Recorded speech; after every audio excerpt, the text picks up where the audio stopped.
Варијантата Делта на коронавирусот се шири низ Соединетите држави и веќе сочинува 80% од новите потврдени случаи. Ова резултираше со повеќе од двојно зголемување на просечниот дневен број на инфекции.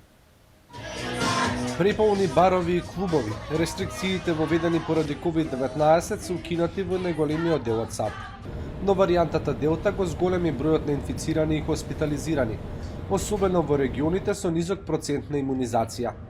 Надлежните ова го нарекуваат пандемија на невакцинираните. Unvaccinated people are at risk, and communities that are fully vaccinated are generally faring well. Анкетите покажуваат дека 15% од возрастните американци не планираат да се вакцинираат без оглед на последиците. There's a wide range of reasons given for not wanting to get the vaccine, and they generally speaking come down to some sort of sense of safety of the vaccine itself, along with not thinking that the coronavirus is that serious or that dangerous.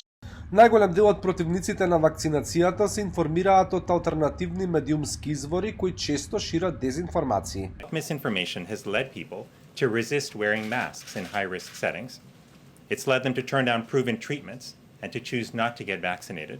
Отпорот кон вакцинацијата има и идеолошка позадина. Истражување на Washington Post и ABC покажа дека 86% од демократите и само 45% од републиканците примиле барем една доза.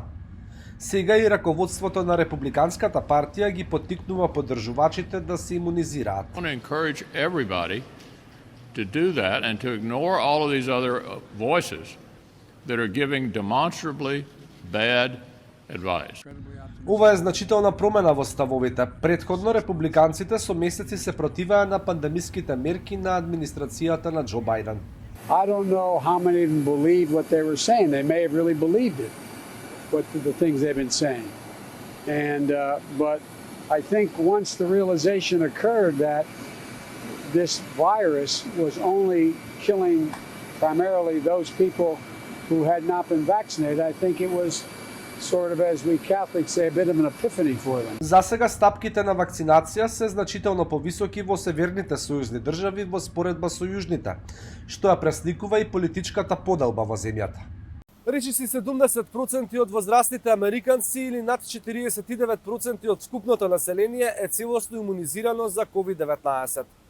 Досега низ Соединетите држави се дистрибуирани над 390 милиони дози од вакцините.